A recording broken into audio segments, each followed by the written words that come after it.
Bonsoir, voici les titres de l'actualité de ce 10 juillet. Nos amis, confrères et consoeurs de France 2, Maryse Burgot, Jean-Jacques Le Garec et Roland Madura sont bien retenus en otage à Jolo par un groupe de rebelles.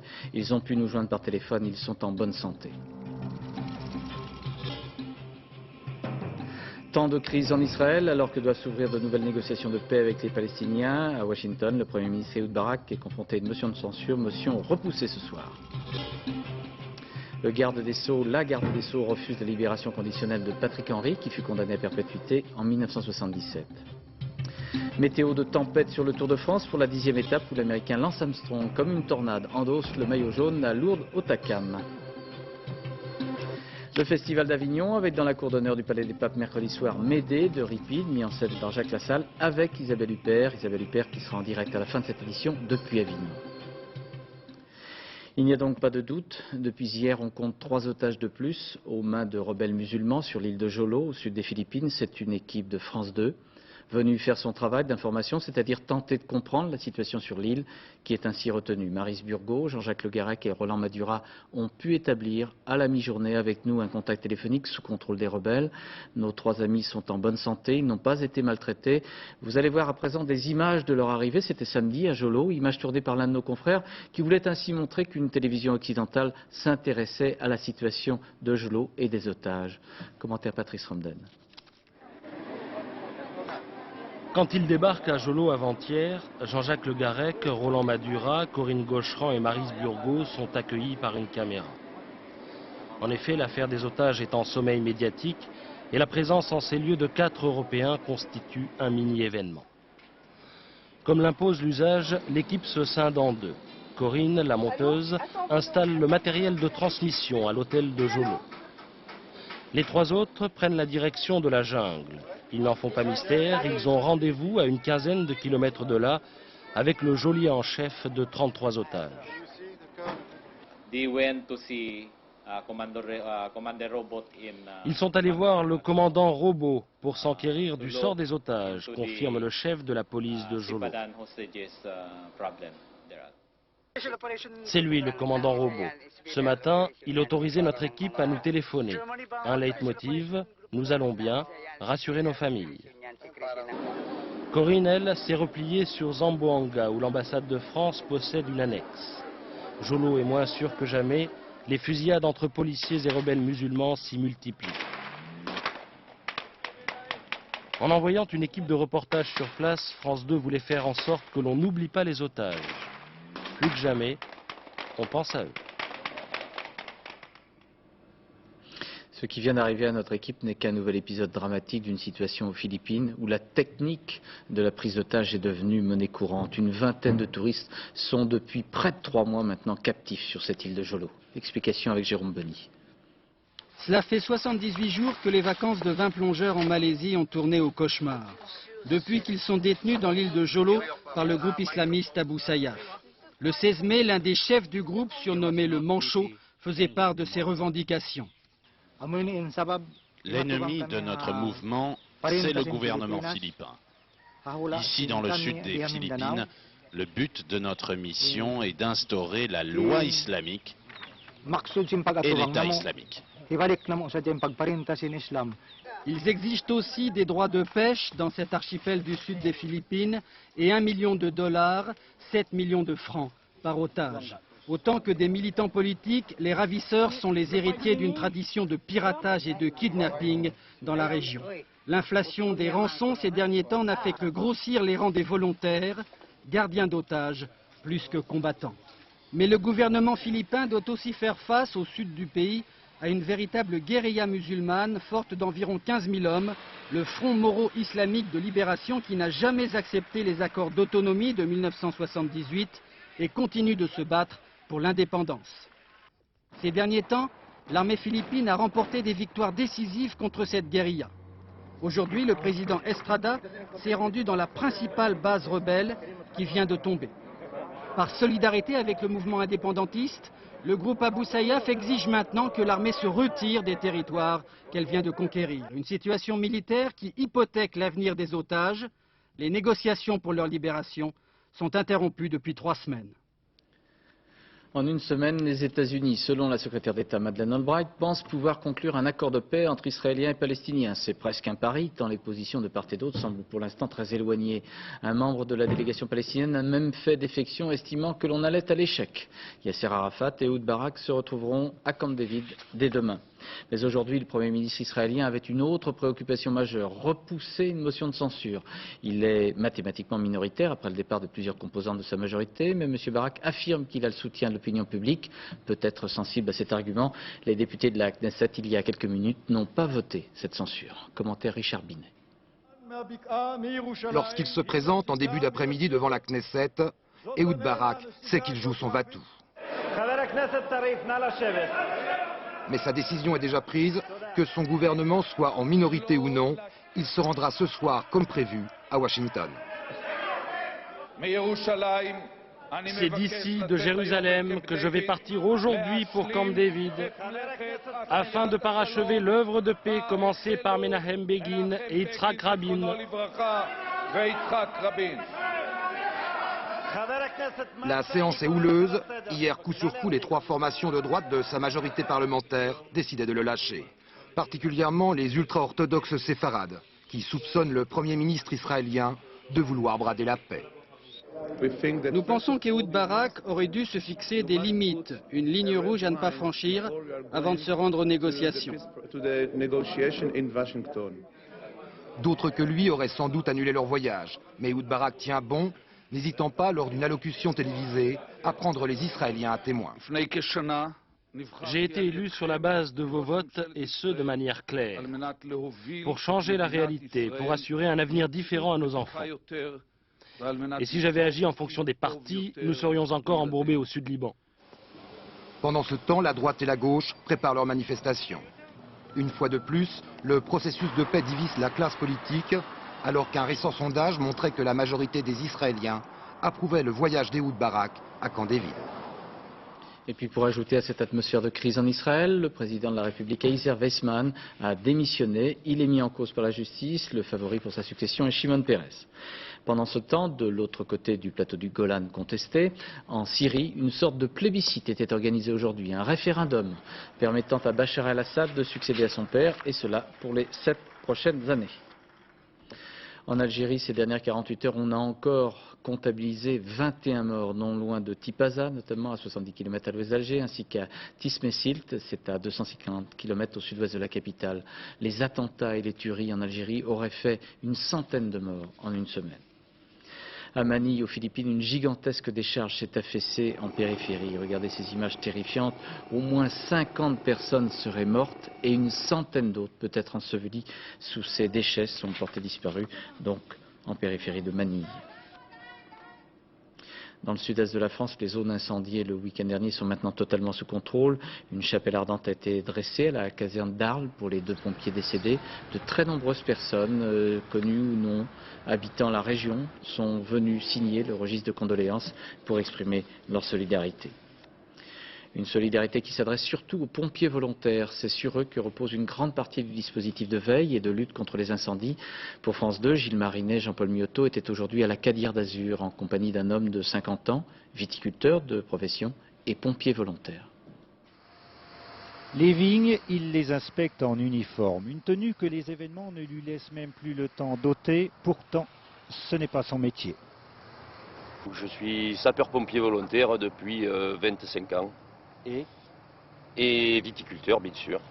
Patron des soldats du feu du bourg de la Cadière d'Azur, le viticulteur Jean-Louis Canol cède souvent la place au lieutenant Canol. Une priorité alors, une seule, lutter contre le feu. On est sur le terrain depuis donc samedi matin, puisqu'on était la journée de samedi en disposition de groupes préventifs. Donc depuis samedi matin, on est sur le terrain sur ce feu-là. En ne dormant pratiquement pas. Sur les 3600 pompiers du Var, 2800 sont des volontaires. Extrêmement sollicités, défrayés à 40 francs de l'heure en opération, il leur faut de plus obéir aux professionnels. L'essentiel, c'est que chacun sache ce pourquoi il est appelé, connaisse sa mission et la remplisse le mieux possible, professionnel et volontaire.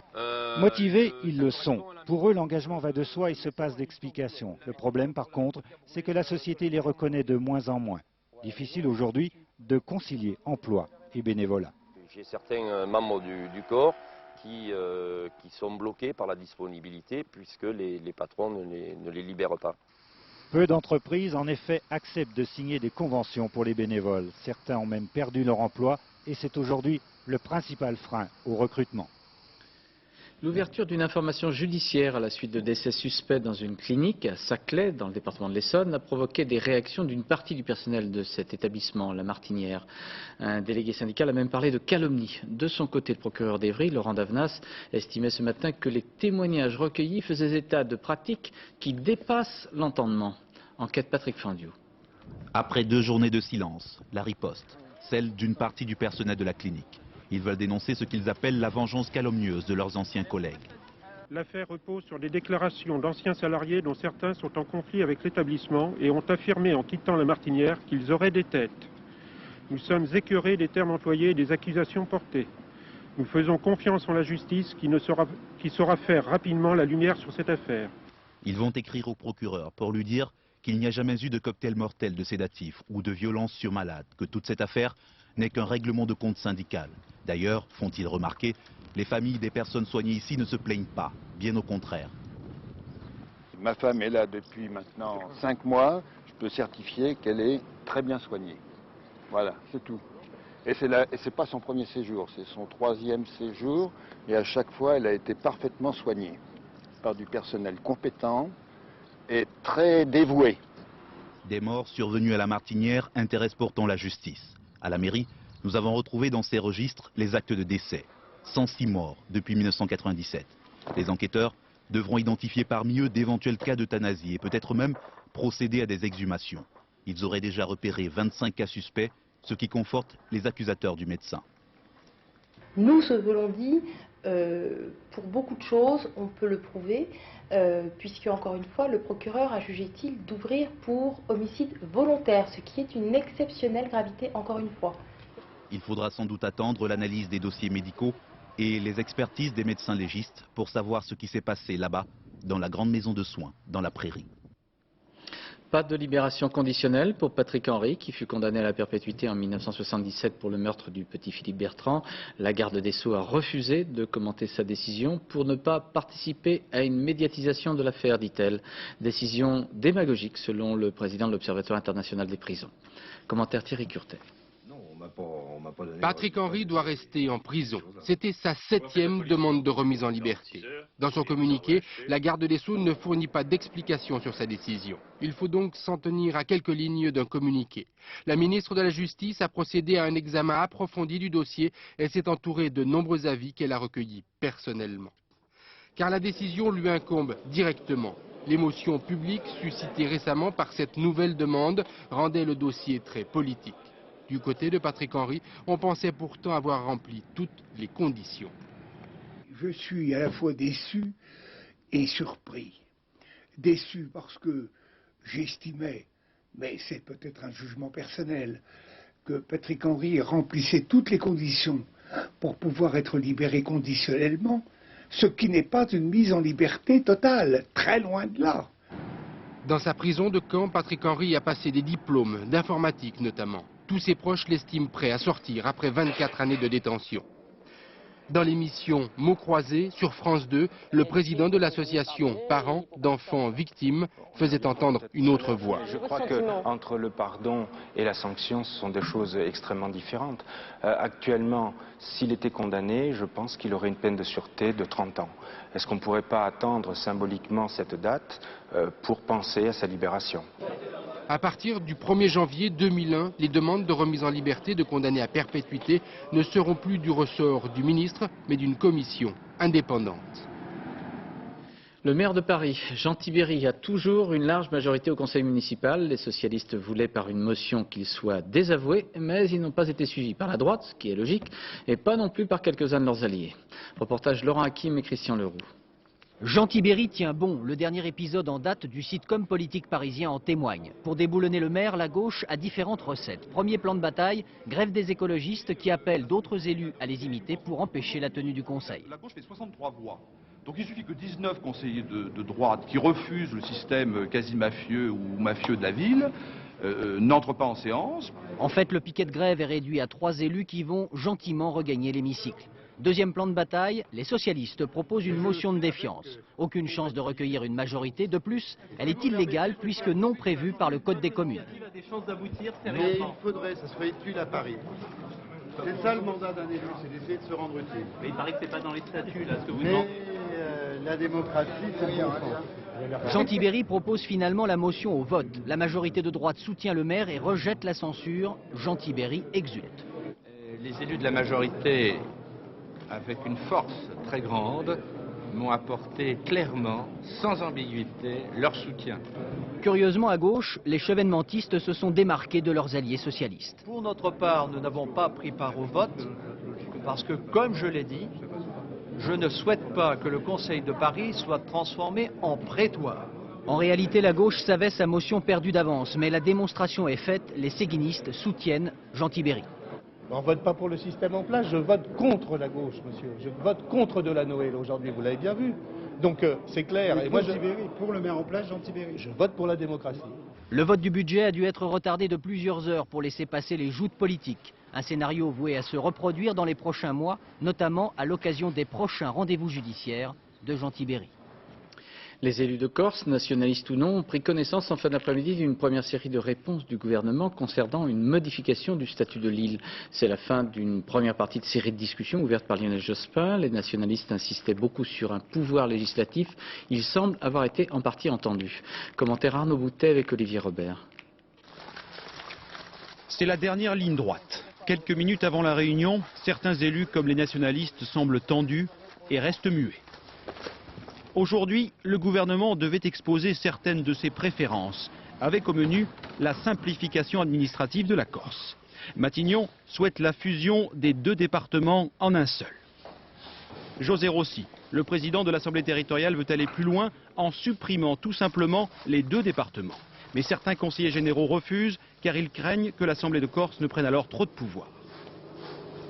C'est dans un esprit, je dirais, hégémonique que certains représentants, dont le président de l'Assemblée de Corse, veulent supprimer les départements et pour gérer en solitaire la Corse. Autre dossier, les transferts de compétences aux conseillers territoriaux. Les nationalistes réclament des compétences législatives les plus larges possibles. Le gouvernement propose ce soir un pouvoir législatif partagé et encadré à titre expérimental. Mais certains élus ne veulent pas aller trop loin. C'est clair que le pouvoir législatif de plein droit qui avait été évoqué par certains est, à mes yeux, totalement impossible et exclu. Mercredi, les élus de l'Assemblée de Corse se réuniront entre eux à Ajaccio. Ils tenteront de dégager une position majoritaire sur tous les sujets abordés ici à Paris. Ce n'est qu'ensuite qu'ils reviendront présenter leur copie à Lionel Jospin. Lionel Jospin qui ouvre les caisses de l'État pour la recherche sur les technologies, l'information et l'Internet. Le Premier ministre va autoriser le dégroupage.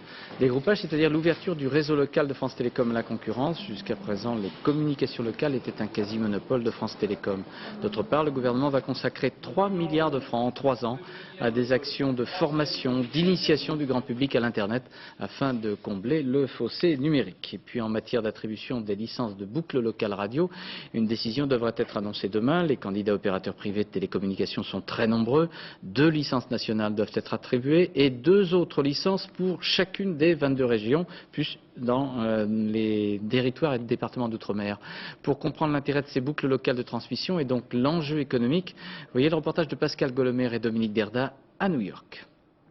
Fini les avenues encombrées. L'internaute new-yorkais peut aujourd'hui emprunter la voie des airs grâce à ces petites antennes. Elles transmettent les données d'un immeuble à l'autre par ondes hertziennes. On appelle cela la boucle locale radio et c'est bien plus rapide qu'une liaison par fil téléphonique classique. La boucle locale radio permet d'amener jusqu'à l'abonné, jusqu'à son téléphone, jusqu'à son ordinateur sur son bureau, une largeur de bande suffisante pour amener l'image, le son, les données, la téléphonie. Ces antennes, reliées au réseau classique, doivent être installées sur les immeubles les plus hauts pour desservir le plus de clients possible. Et les places sont chères, le repérage obligatoire. Didier Clazen prépare depuis des mois le dossier de Windstar, l'un des 28 candidats à l'exploitation de la boucle locale radio en France. Avant même de connaître le résultat de l'appel d'offres, il a d'ores et déjà réservé une vingtaine de toits stratégiques à Paris. On voit la ville de Paris et on voit les concentrations des entreprises dans les zones du 8e, 1er, 2e arrondissement. Et donc les points verts que nous voyons sont les futurs emplacements des stations de base. Et la démarche est identique dans toutes les grandes villes. À Lyon, on peut même dénicher une station expérimentale. Lambdanet, un autre candidat derrière lequel se cache entre autres Bernard Arnault et Suez Lyonnaise, offre l'installation à une dizaine d'utilisateurs. Une université, une bibliothèque ou un cabinet d'architectes, la cible idéale. La fibre optique, c'est trop onéreux pour les PME-PMI. Donc nous leur proposons un moyen d'accéder très rapidement, très simplement, à moindre coût, à la nouvelle économie. Autant de clients en moins pour le réseau traditionnel France Télécom, un marché estimé à plusieurs dizaines de milliards de francs par an. Mais les heureux élus devront d'abord débourser eux-mêmes quelques milliards pour équiper la France de leurs petites antennes. Dans la fonction publique, le ministre Michel Sapin et les syndicats viennent de signer, il y a un peu plus d'une heure, un protocole d'accord qui pourrait entraîner la titularisation de centaines de milliers d'agents selon les syndicats. 6 sur 7 ont signé. Jean-Bernard Schmitt, Émilie Lançon et Christian Autain évoquent à travers un exemple cette précarité dans la fonction publique. La Bibliothèque nationale, Mohamed connaît bien. D'un site à l'autre, cela fait 9 ans qu'il y travaille et toujours en contrat précaire. 9 années pleines d'incertitudes, alors qu'il occupe un emploi de fonctionnaire à temps plein. Le protocole d'accord signé aujourd'hui lui offre donc de nouvelles perspectives. Une situation de titulaire nous changera la vie aussi. Hein. On va pouvoir avoir des prêts bancaires, on va pouvoir trouver du logement facilement, alors qu'avec des CDD d'un an, on n'a pratiquement pas de chance. Et il n'est pas le seul dont la vie va changer. Dans la fonction publique d'État, 100 000 personnes en situation précaire devraient être titularisées. 152 000 autres travaillant pour les collectivités territoriales, 26 000 enfin dans les hôpitaux. Au total, plus de 280 000 personnes employées à temps plein. De quoi satisfaire les syndicats. 6 d'entre eux ont choisi de signer l'accord négocié avec Michel Sapin, le ministre de la fonction publique. Le texte fixe entre autres les modalités de titularisation des précaires, mais tout n'est pas réglé. Il y a encore des précaires qui risquent d'être exclus. Nous ne sommes pas complètement assurés qu'on va leur assurer un réemploi permanent jusqu'à titularisation. Il n'y a pas de chiffrage, d'engagement financier chiffré. Les chiffres, c'est tout le problème, car le budget de l'emploi public ne doit pas augmenter. Le nombre de ceux qui seront protégés naturellement par le statut de la fonction publique, qui seront donc fonctionnaires, pourra augmenter, pas le nombre des personnes payées par l'État. Ce qui sous-entend qu'à l'avenir, on ne créera plus d'emplois précaires dans la fonction publique, grâce notamment à une meilleure gestion des postes et des besoins. EADS entrait en bourse ce matin. Le nouveau groupe européen de l'aéronautique était soumis aux cotations. Aujourd'hui, il a terminé en baisse de 2,78% à 17,50 €. C'est sans doute l'une des grandes préoccupations de ces journées que l'on ne peut pas qualifier partout en France d'été. Il pleut, il vente, il fait froid, les prévisions de Météo France le confirment, tout en nous assurant que ce temps anormal pour la saison n'est pas exceptionnel. Résultat, François Privat et Alain Darrigrand, non loin de La Rochelle, à Châtelaillon et Fouras, ont rencontré des restaurateurs, des hôteliers aux mines aussi grises que le ciel. La pluie, le vent, imperméables et cirés, plage déserte à Châtelaillon. Alors, certains profitent de la situation. Il n'y a personne, c'est aussi un autre plaisir, vous voyez. Je ne pourrais pas faire ça s'il y avait beaucoup de monde. Voilà.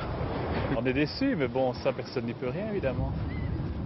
Et on s'était dit qu'on allait bouger, aller plus vers la Côte d'Azur, mais apparemment, c'est la même chose. Donc, on ne sait pas trop, là. On ne sait pas si on va rentrer.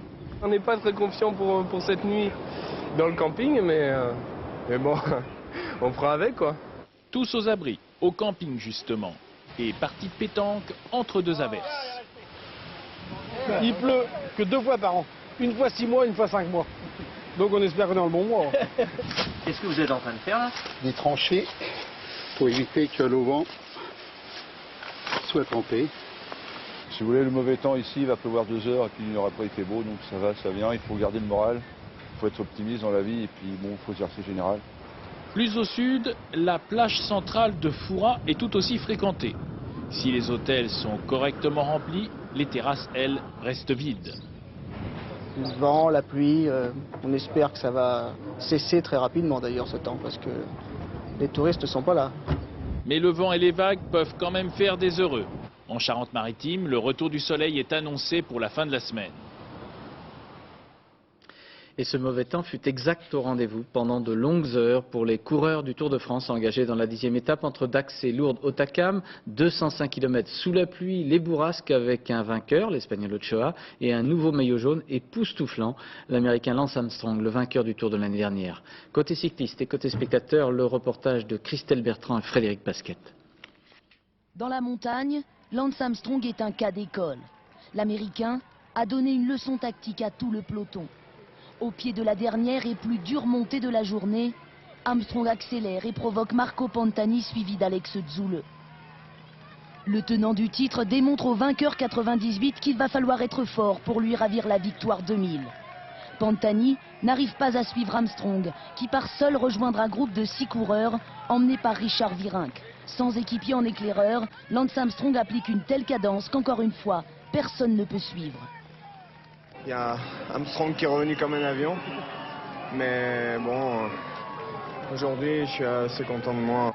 D'autres doivent être beaucoup plus déçus. Ulrich, Pantani et Zülle ne se remettront peut-être pas de l'affront qu'ils viennent de subir. Sur 12 km d'ascension à 8%, classé hors catégorie, Armstrong invente le sprint en montagne. Une telle démonstration ferait presque oublier l'aventure d'Ochoa.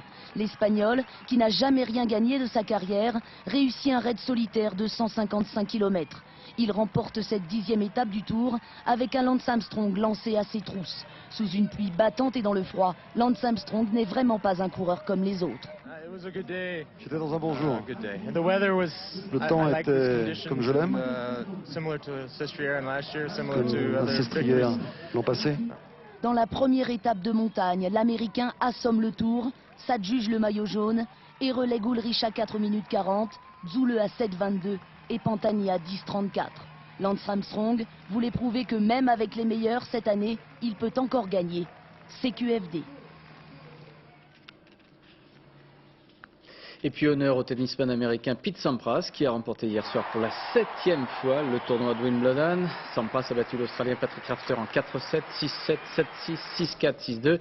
Il est recordman des victoires à Wimbledon et c'est son 13e tournoi victorieux du Grand Chelem. Et puis l'on reparle de Nicolas Anelka. Le quotidien L'Équipe croit savoir que l'attaquant du Real de Madrid a d'ores et déjà signé un protocole d'accord avec le Paris Saint-Germain pour un contrat de 5 ou 6 ans. L'Équipe avance le chiffre de 200 millions de francs pour le transfert. Mais bien sûr, le frère de Nicolas Anelka dément. Le sport dans toute sa violence avec hier soir au Zimbabwe à Harare en marge d'un match de football de qualification pour la Coupe du Monde entre le Zimbabwe et l'Afrique du Sud, de terribles incidents parmi les 60 000 spectateurs. Selon la police, au moins 13 personnes auraient trouvé la mort. Au Festival d'Avignon, l'événement théâtral. Mercredi soir, ce sera dans la cour d'honneur Médée de Ripide, mis en scène par Jacques Lassalle avec Isabelle Huppert. Dans quelques instants, nous serons en direct avec Isabelle Huppert. Elle incarne Médée, une femme qui a trahi, qui est trahie par Jason et qui devient une mère criminelle pour se venger de cette infidélité. Le texte date de 430 avant notre ère, mais les paroles qu'entendront les spectateurs de la cour d'honneur sont extrêmement modernes, comme le présentent maintenant Daniel Wolfram et Valérie Lucas. Ne les conduis pas auprès d'une mère abattue. Car je l'ai vue déjà jeter sur les enfants l'œil d'un taureau fou, comme si elle allait passer au crime. Elle ne renoncera pas à sa colère avant de fondre sur quelqu'un. Malheur! Mon malheur! Le cri venu du fond de la grotte est celui de Médée, la mère des 2 enfants, l'épouse déchue trahie par Jason, au profit d'une autre.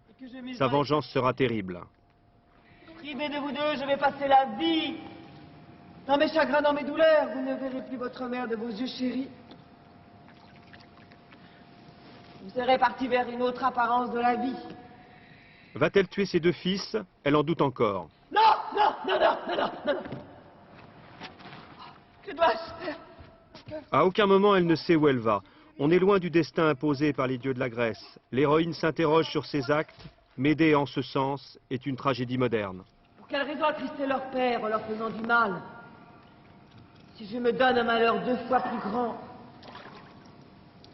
Il y a dans ces textes une une formidable et permanente provocation aux spectateurs athéniens. Il faut retrouver ce que ces textes avaient de quelquefois d'inadmissible, de violent. T'ai-je trahi? Tu maudis les rois de tes malédictions. Violence des situations, violence des mots, la nouvelle traduction de la pièce donne une vue très contemporaine des vers d'Euripide. Du reste, avec toi. Salaud total. Nous, on a finalement opté pour salaud total. Ce qui semble complètement en dehors du langage tragique, parce que d'habitude, donc là, il y a infâme scélérat, ou toi, je sais pas quoi, le plus pleutre, je sais pas quoi. Bon, donc là, c'est vraiment, non, c'est un bloc. Elle dit, j'arrête ton discours, j'arrête notre communication, je parle comme ça. Mais après, elle glose, c'est ça qui est intéressant. Après, elle analyse. C'est le nom que j'ai pour toi. C'est le nom que j'ai pour toi. La plus grande violence que peut la langue contre un lâche. Et que se passe-t-il? Qui me condamne à m'enfuir? La jeune reine vient de mourir avec Créon, son père, à cause de tes drogues. Mais quand Médée disparaît de la surface de la Terre, le mystère de son double infanticide reste entier. C'est la complexité du personnage. Elle, la petite fille du dieu Soleil, étrangement humaine. Isabelle Huppert, bonsoir. Bonsoir. Comment vous la jugez, ou peut-être comment la comprenez-vous, Médée? J'essaye de voir comment en elle cohabitent les forces du mal et du bien. J'essaye de la comprendre, j'essaye pas de la justifier. On ne peut pas justifier la monstruosité dont à aucun moment Médée ne fait l'économie. Elle est véritablement, à un moment donné, traversée par les forces du mal, elle en a la jouissance. Donc il ne s'agit pas de l'angéliser, mais simplement d'essayer de la comprendre, d'essayer de comprendre sa souffrance, et par là même de la rendre proche de nous, de la rendre contemporaine. Il y a un moment dans il y a un moment dans la pièce, il y a un moment dans le texte où on a l'impression, lorsque vous décrivez sa situation de femme, c'est une sorte de fatalité des femmes face aux hommes. C'est ce qui se dégage de la pièce d'Euripide. On a l'impression que la seule fatalité qui accable Médée, c'est d'être une femme. Et non pas, elle n'agit pas au nom d'une fatalité des dieux qui la désignent comme la grande coupable. Elle est au contraire, a priori, elle est plutôt la victime expiatoire du groupe. Elle est l'étrangère qui est rejetée. Et son parcours est aussi un peu, oui, une sorte de métaphore d'une misérable condition féminine, comme Euripide nous l'a décrit, avec des accents étrangement contemporains et encore une fois proches à l'époque où il écrit la pièce. Mais par quel parcours êtes-vous arrivé à Médée, à travailler avec La Salle et à aller à la cour d'honneur? Un parcours assez simple. Bernard Fèvre d'Arcier, depuis déjà un certain temps, me proposait de jouer dans la cour d'honneur et il me faisait cette confiance. Et puis un peu plus tard, il m'a fait rencontrer Jacques Lassalle. Et voilà, je crois que c'était vraiment le meilleur metteur en scène avec qui je pouvais le faire. Qui, justement, d'emblée, m'a invité à replacer Médée peut-être dans une galaxie d'héroïnes que j'ai parfois interprétée à l'écran. J'ai trouvé dans le supplément de Télérama sur Avignon 2000, vous dites « les monstres m'attirent ». Pourriez m'expliquer? Les monstres m'attirent. Oui, j'aime, encore une fois, oui, j'aime dégager ce qu'il peut y avoir de douloureux dans des personnages dont, c'est le moins qu'on puisse dire, sont pas faits pour a priori attirer la sympathie. Voilà. Alors c'est toujours intéressant pour une actrice de dégager ce qu'il peut y avoir de contradictoire, d'humain, d'aller au-delà des apparences. Et j'ai eu la très bonne surprise en lisant la pièce d'Euripide à quel point c'était possible. Il y a plusieurs Médées qui ont été écrites. Celle de Sénèque est beaucoup plus meurtrière et beaucoup plus monstrueuse. Et c'est toujours aussi intéressant, à travers des grands personnages classiques, de dégager toutes les correspondances et tous les échos qu'on peut trouver maintenant et de dégager les personnages du poids de leur mythe et de leur rendre au fond leur banalité, pour que en chacun... Ce qui surprend Isabelle Huppert, c'est qu'au fond, à travers un certain nombre de personnages que vous avez incarnés au cinéma, ou là dans Médée, comme si vous aviez une attirance pour la solitude, pour des personnages très solitaires. Là, souvent, ce sont les plus beaux personnages. Mais enfin, il n'y a pas que ceux-là qui m'attirent. Je serais très contente de jouer une comédie ou de jouer des personnages plus légers. Mais à l'évidence, c'est vrai que c'est des personnages qui, ultimement, qui sont seuls. Mais peut-être au théâtre, on est toujours seul. Le théâtre, il est fait pour ça aussi. Plus que le cinéma. Peut-être encore plus. Oui, il y a un mystère théâtral. Et à travers le théâtre, il y a un questionnement qui nous laisse seuls et en même temps qui consiste peut-être à établir un lien. Peut-être un peu moins seul à l'arrivée, j'espère en tous les cas. Oui. Il y a quelque chose de particulier qui s'attache à cette cour d'honneur, tel que vous avez pu le ressentir déjà dans les répétitions? Écoutez, oui, il y a quelque chose de particulier. Il n'y a qu'à entendre tout ce qu'on dit autour de cette cour d'honneur pour s'en convaincre. Et en même temps, il n'y a qu'à aussi marcher dans cette cour d'honneur, peut-être pour se persuader du contraire. À savoir que c'est surtout un lieu assez extraordinaire, où l'échange entre le public et les spectateurs me paraît possible. Alors j'espère que j'en dirai autant mercredi soir. Oui. Mais il me semble, j'y suis allée plusieurs fois comme spectatrice, et je suis frappée à chaque fois comme les acteurs me paraissent proches. Alors après ça, il y a tous les fantômes qui hantent cette cour d'honneur. Il faut essayer de... Merci beaucoup Isabelle d'avoir répondu en direct avec nous. Je sais que c'est un petit peu compliqué comme ça quand on est en préparation d'une telle représentation. Je sais que ceux qui vous ont déjà vu vous ont trouvé effectivement extraordinaire. Donc on pensera à vous pour mercredi soir. Merci d'avoir été en direct d'Avignon. Je voudrais remercier aussi nos amis Tristan Nolin, Patrick Ponce et Michel Strulovici qui ont préparé toutes les éditions depuis Aix-en-Provence et Avignon. Nous arrivons à la fin de ce journal. Je voudrais vous rappeler 2 événements d'actualité que nous avons développés. Tout d'abord la situation de nos amis, confrères et consoeurs de France 2, Maryse Burgot, Jean-Jacques Le Garec et Roland Madura. Ils sont bien retenus en otage à Jolo par un groupe de rebelles. Ils ont pu nous joindre par téléphone. Ils sont en bonne santé. Et puis sur le Tour de France, une véritable tempête pour la météo, mais pour la 10e étape où l'Américain Lance Armstrong, comme une tornade, a lui endossé le maillot jaune de Hautacam-Lourdes après la victoire de l'Espagnol Ochoa. La météo, un peu plus, nous en saurons avec Sophie Davant. Et puis il y aura la série Urgence avec Georges Pounel. Le dernier journal de la rédaction vous sera présenté à minuit 15 par Christophe Tortora. Puis Musique au cœur avec Ève Ruggieri. Demain à 7h50 dans les 4 vérités, Françoise David recevra Nicole Notta, la secrétaire générale de la CFDT. À 13h, vous retrouverez Karl Gessler à Paris et Rachid Arab sur la route du Tour. À demain 20h. Bonsoir. Merci.